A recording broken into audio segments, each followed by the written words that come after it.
అందరికీ నమస్కారం. నమో విశ్వకర్మనే. ఇప్పుడు మీరు చూస్తున్నది వచ్చేసి కస్టమర్ యొక్క ఓల్డ్ చైన్ని దానికి ఇప్పుడు కొత్తగా లేటెస్ట్గా ఎలా వేసుకోవాలో దానికి తగ్గట్టు డిజైన్ చేయబడ్డది. ఇప్పుడు మీరు చూస్తున్నది వచ్చేసి చైన్, దాని ఓల్డ్ చైన్కి 5 లాకెట్స్ యాడ్ చేసినాము విత్ బ్యూటిఫుల్ గ్రేడేషన్.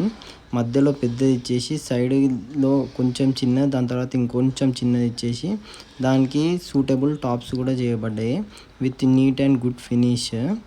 మీరు చూసుకుంటే అందులో మనం యూజ్ చేసింది వచ్చేసి 22 carat BIS hallmark gold, Swarovski stones, natural emerald. మీరు చూసుకుంటే చూడండి ఎంత నీట్ ఉంటుందో పీస్. ఇన్ డీటెయిల్గా కూడా మీరు చూసుకోవచ్చు. మీకు ఒక్కొక్క పీస్ కూడా ఇన్ డీటెయిల్గా చూపిస్తాను. ఇప్పుడు మీకు ఎట్లాంటి కస్టమైజేషన్ కానీ, రిపేర్స్ కానీ, మీ జ్యువెలరీ రిపేర్కి కానీ, లేకుంటే కొత్త జ్యువెలరీ మీరు ఆర్నమెంట్ చేయించుకోవాలనుకున్నా కానీ మేము మీకు చేసి ఇస్తాము. చాలా గుడ్ అండ్ నీట్ ఫినిషింగ్ తోటి. మీరు మాకు ఇచ్చినారనుకోండి 6 డేస్లో మీకు డెలివరీ ఇవ్వగలుగుతాం. All over Hyderabad door step మేము సర్వీస్ చేయగలుగుతాం మీకు. Thanks for watching.